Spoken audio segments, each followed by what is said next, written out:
Good morning, everyone. It is 8:05. What time is it now? 8:02 in the morning, and happy Thursday. And today is the last working day for most of the people here in the US because it's a long weekend. Tomorrow starts the holiday for the 4th of July. So yeah, it's gonna be a great weekend. We have plans for the 4th of July with my friend here. She's also Filipina, and we're planning to go to Windjammer Park where there are activities, and also there will be fireworks in the night. So yeah, yun ang plans for the weekend. What's your plans for the 4th of July? I'm sure it's gonna be a good one. You wanna say hi, everyone? Good morning. Say good morning, guys. Good morning, guys. Good morning. Oh, sis. Good morning. Okay, so I am trying to prepare breakfast. I don't know what to eat, guys. Definitely there's eggs. Yeah. The thing with me is I can't eat eggs every day. Only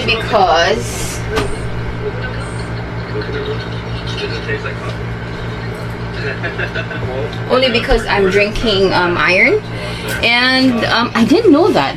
It's actually just my doctor here told me na I have to, or I can't eat egg together with my iron. So if today I'm gonna drink iron, I can't eat eggs. And then I can't drink the iron every day, so it has to be every other day. So what I do is I drink my iron MWF, or Monday, Wednesday, Friday. So today's a Thursday, so I can eat eggs, and I love eggs, by the way, on breakfast. So yeah, that's the plan, and I just wanna vlog because I wanna let you see what we usually do in the morning in the RV. Now, yeah. So let's cook breakfast. So guys, let me see go. Let's see what we'll eat. We have spam, we have Vienna sausage, we have sardinas, we have this CBO meatloaf, and then this Korean luncheon meat, which is basically like spam. We have the pancit cantons, because I just had this shimyun ramen yesterday. I guess we'll just go for this Pure Foods sizzling sisig, and then eggs, and then I have my tomatoes. I don't have my okra anymore, but it's okay. I know this is not healthy, but it's okay. Hindi naman lagi. And then look at, guys, the sizzling sisig. It's, you see it, $7.50 US. Can you let me know in the comment sections how much is in the Philippines? This is $7.50 USD. That's why isa lang yung binili ko. And by the way, guys, I tried to talk in or speak in English because as you know, my husband is American, and he tried to watch the video that I just posted, and he said, "Oh my God, I can't even understand anything." So yeah, so I'm just trying to speak in English because of him. And who knows, right? We have other couples, couples or family that would watch these vlogs in the future. Manifesting. Anyway, so let's cook the breakfast. What I usually do with this is I still cook it in the pan, and I just put what do you call that, garlic and onion. So yeah, And I'll just fry some eggs. Okay, let's go! Ngalang gagawa tayo aking drinks. Hindi ako umiinom ng tawag doon, coffee. So, yung aking iniinom is ini-alternate ko sila every other day. So, Bloom, tapos barley. Yung barley juice or powder. So, kahapon nag-bloom ako. So, ngayon, nag-barley tayo. Lapit na ako matapos yung fried rice or nag-garlic rice na ako. Fried garlic rice. Tapos, lalagyan ko pala ng honey.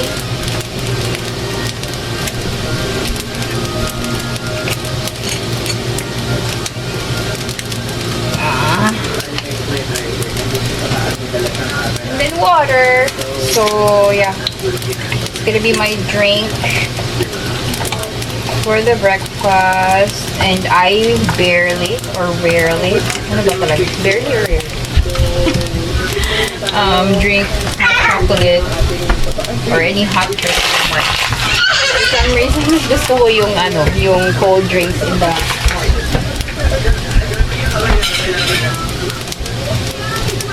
So yun, that's my drink. And then I'm doing our garlic fried rice. Diba ang ginagamit namin? Minimix ko yung brown rice and red rice. Pero itong batch na to parang mas marami yung red rice. Alright, so let me finish this and then kain tayo. So mga langga, ito na yung breakfast natin. Garlic fried rice, egg, tapos yung sisig, and then tomatoes lang, and then suka na may sili, tsaka konting asin. Tapos yung ating barley juice. So kain tayo! Malangga, siguro while I'm eating, let me reintroduce myself to those new here. So my name is Kate, and I'm from the Philippines. This channel was created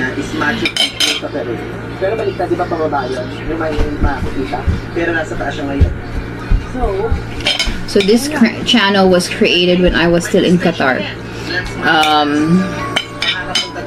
It started with TikTok actually, because what happened was I posted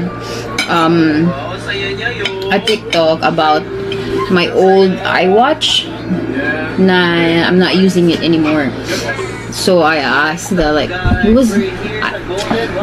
videos, you can't really say if it's viral, right? Or it will go viral. So I just asked anyone wants an iWatch. Because before in Qatar, I'm not really into, or Facebook Marketplace wasn't even a thing. And then for me, I just wanna share it to someone who wants it and who can't afford it at that time. So that, and then it went viral. That's why my TikTok account now has 22,000 because of that. It started with that. Like an iWatch giveaway.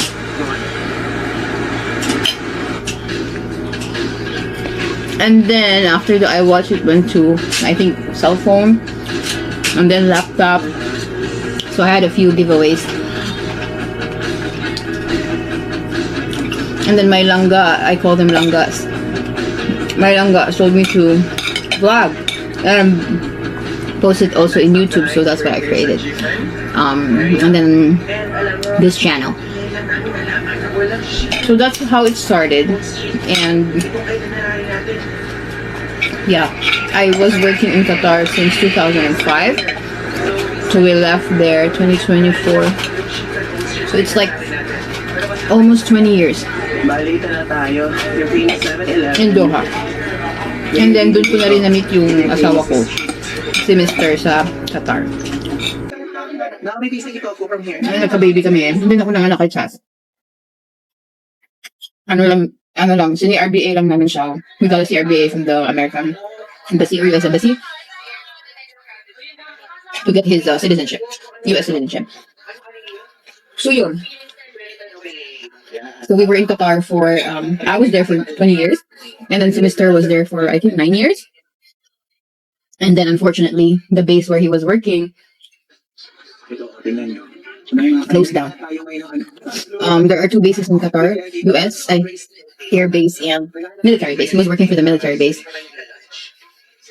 It shut down or closed down and was replaced by, or from a military base, ginawa nilang DOD or Department of Defense to process Afghans. Remember at that time kasi 2023 ata, kailan ba yun? Yung sa Afghanistan? So they made it as a processing center kaya noong January, kailan ba nag-close yun? September 2023? And then we still stayed in Qatar till January. So, January 2024, that's when we moved here in the US. And then, nung nasa Qatar pa kami, when we were still in Qatar, we already bought this RV kasi we were thinking na if bibili kami ng bahay, we will get stuck to the state na hindi pa niya alam if magugustuhan ko. So, sabi ng asawa ko, sige, magbili tayong RV. And ever since talaga, he likes this stuff like RV, camping, camper. If you notice his truck, merong naka-attach na camper. Yan talaga yung mga ano niya. Plus, let's have to admit it.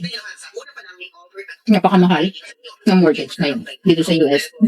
Especially to the state kung nasaan kami, which is Washington. So, our finances wasn't ready. Naisip namin, why commit to a mortgage? Lalo pa hindi pa. Pareho kami magiging unemployed, di ba? So, ang hirap. Kaya naisipan namin bumili ng RV. We have an ATC. This is actually itong RV na binili namin. Or bakit namin ito binili for long term talaga. Durability kasi ATC siya kasi tinatawag siyang ATC kasi all aluminum. This is made of all aluminum. Walang wood. Kahit yung mga cabinets. Kaya rugged looking siya. If nakita niyo sa TikTok video ko, pinakita ko yata yung before and after. So this is a toy hauler. This is made to haul yung mga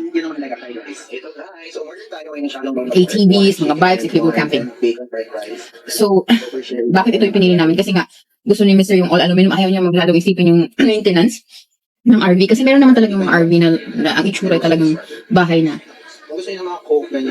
Yung mga fifth wheel.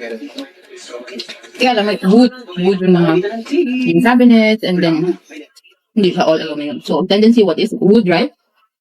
Magaanay. Molds. Lalo pa nandito kami sa state na palaging malamig. Kahit nga yung summer na to, ang pinakamainit namin dito is 21 degrees Celsius. Si Abby, pa-orderin natin siya kung ano gusto niya kasi siya yung nandun muna sa table. So, yun. Na nagbabantay. So, months pa before kami bumalik dito sa US, pumunta sa US. Nabili na namin to, inilagay lang namin sa storage. Yun. I was working for an immigration firm before we left there. I was there for 5 years. I started as a receptionist and moved my way up to branch manager. So I did have a great what do you call that, career in Qatar. But prior to that, I worked in Mango as a sales. I also worked in a Chopard in the duty free for Chopard, the jewelry, luxury jewelry. And then ito ba yung work sa Qatar? Kasi nga, diba 20 years? Basically, I spent half of my life there. Because I arrived in the US, in Qatar when I was 20. And I'm 43 now. So, yeah.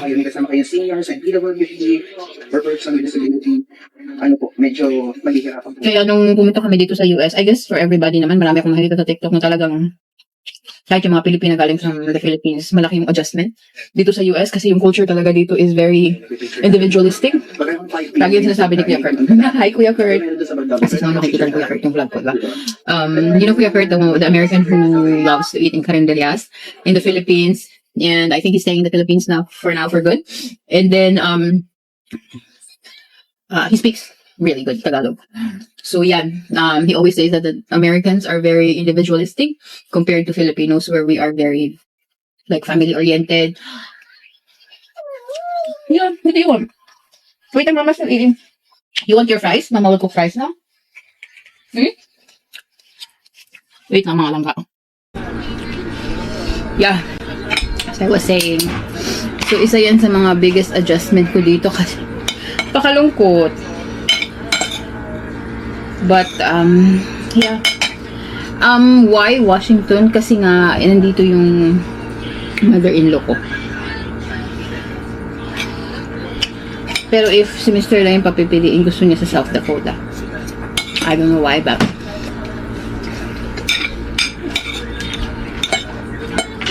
so yun, malaki yung adjustment plus nga yung mga langga ako na nasa Middle East, may intindihan nyo how life is so comfortable in the Middle East or in Qatar.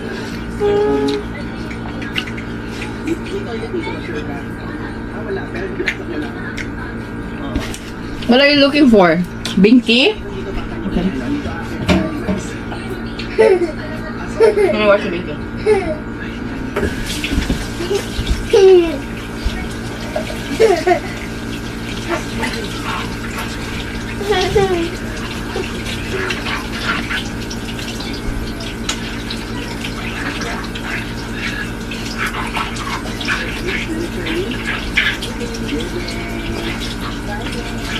Baba, you should stop using Binky na baba. Mga mommy's there, ano ba? Any suggestion on how mapapigil ko tong Binky na to? Or pacifier sa atin. Binky yung tawag niya dito. Anyway, nasa na ba ako? Ayun nga, South Dakota. Tapos, ang gusto ni Mr. And then, by the way, si Mr. was working in the Middle East for a long time. Nagpunta siya sa Iraq, Afghanistan, and then last na niya yung Qatar. But not as a military, huh? He was working for the military. As a civilian, contractor, technician.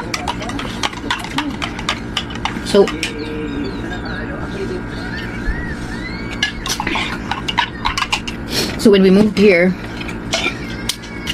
siguro mga almost 1 year. Or mga 1 year talaga. Or more. Na pareho kaming walang work. Kasi, all his life, yun nga experience na, di ba?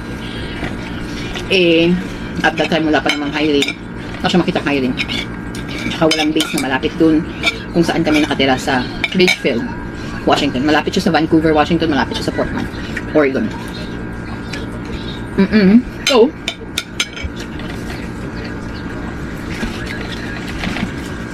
and then, thankfully, he was able to get a job in one of the biggest supermarkets here as an overnighter. So, imagine niyo yung wala siyang experience sa mga ganyan. Kaya, appreciate ko rin si Mr. Kasi talagang, hindi naman sa pag-ano, pero talagang nag-iba talaga yung shift ng career niya para lang masustain. Kasi kahit naman may savings kayo, nauubusin kung walang pumapasok, di ba? That's why he had to get a job. And then at the time, nakaprocess pa yung adjustment of status ko. Wala pa akong work permit, hindi pa ako pwede mag-work. So yun. And then mahal kasi talaga ang standard of living dito. Lalo pa sa state kung saan kami nakatira. But good thing naka-RV kami at wala kami malaking mortgage, pero mabayad ka pa rin naman ng rent space, diba? So yun. And then thankfully after 6 months of process sa adjustment of status ko, nakuha ko na yung work permit ko. And then yun na yung nag-apply na ako sa Amazon. And then natanggap ako sa Amazon naman yun sa Portland. Kasi nga bridge lang yung pangilan, so pwede lang ako mag-biyahe. So, as a seasonal warehouse worker. Kasi at the time, peak season yun, October. So, we decided, night shift yun, yung sa Amazon. And night shift din siya sa Walmart. Sa Walmart siya. And then, winay namin, mas malaki kasi yung sa Amazon. Yung sahod sa Amazon, plus guaranteed 40 hours talaga. Kasi sa Walmart, hindi naman, minsan lang talaga siya na po 40 hours per week. Even if full time siya. Hindi na po 40. Ayun. So we decided to stop working sa Walmart. Tapos ako muna mag-work para may maiwan kay siya. Kasi nga, because of his, he's in the spectrum. We're not comfortable in putting him in daycare kasi he's non-verbal and we don't know. Hindi niya kami masasabihan kung anong nangyari doon, yung mga ganun, hindi nakapagsumbong. So yun, ako ang nag-work for 1 year din or 11 months. Oo, kasi 7 months ako sa UPS and then 4 months sa Amazon. Amazon naman, October till Feb ako nag-work doon. And then malis ako doon, naghanap ako ng ano, kasi seasonal na yun. And then I was expecting na on our 3rd month na magiging blue badge kami or maging regular. Eh wala pa. Nainip ako. Kasi nga parang it's a waste of time investing your time and effort to a work or to a job. Hindi ka naman tawag dun? Hindi ka naman full-time regular. Seasonal ka pa rin. So hindi mo makukuha yung full benefits. Anyway. And at the same time, grabe talaga. Napagod ako sa Amazon. Sino dito mga langga na naka-work? Friends are here in the US that who had worked in Amazon or who is still working in Amazon. Paguran talaga. It's really a physical job. My job in Qatar was in the office, right? I was just sitting in the office the whole day. So imagine me working in I'm telling you, my first week, I guess, I'm crying. Like literally crying because I'm tired. And then my feet are hurting. My whole body is hurting. So it was really a struggle, but eventually, of course, your body will be able to what do you call that? Cope up with it and get used to it. Anyway, fast forward, I looked for another job, and then I found a job in UPS, which is my favorite so far. Favorite company that I work here in the US. Tatlo pa naman. I know. 4. Kasi actually now I have a part-time job, which is equivalent. Wait lang. Yes, baba. And so UPS was a regular position. Immediately, hindi siya seasonal, hindi siya part-time, hindi siya temporary. And I was working for the SCS. Hindi siya yung typical na UPS warehouse kung saan yung mga mails. We were a specialized warehouse for parts ng mga ba yun? Machine parts. Like for example, Verizon, yung mga machine, mga parts sila. Marami Dell, HP. So every time may order sila, kami ang nag-ship out na. So yun, I stayed there for 7 months, and then come October of last year, so while I was working, Mr. was already looking for jobs in the balik sa base again, working for the military as the same job that he had overseas. And then he found this job in Oak Harbor because there's a Navy base here. This is a Navy town. Ayun, nakahanap siya ng work sa Navy base. Baba kami, no. That's your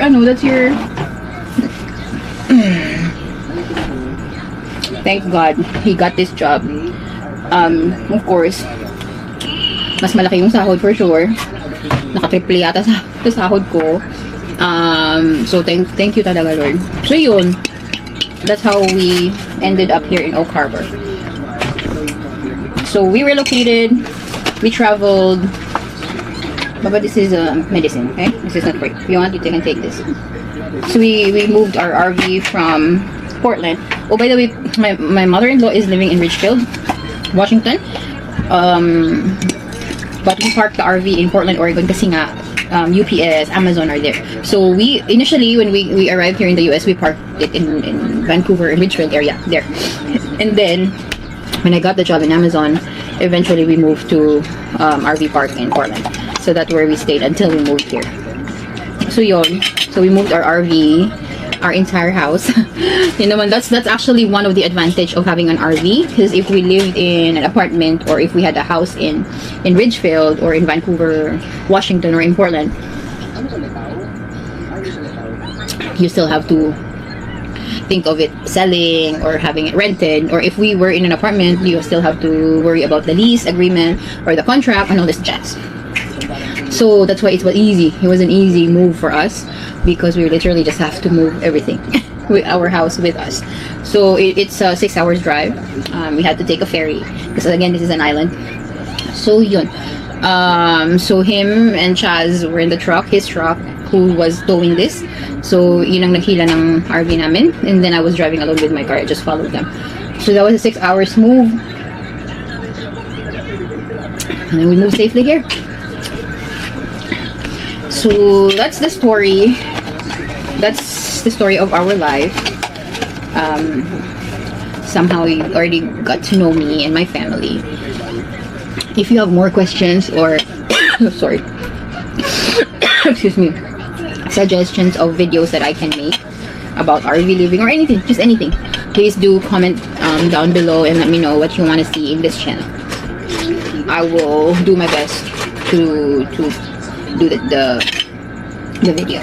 Anyway, thank you sa video call. Thank you sa video call. Thank you for eating with me.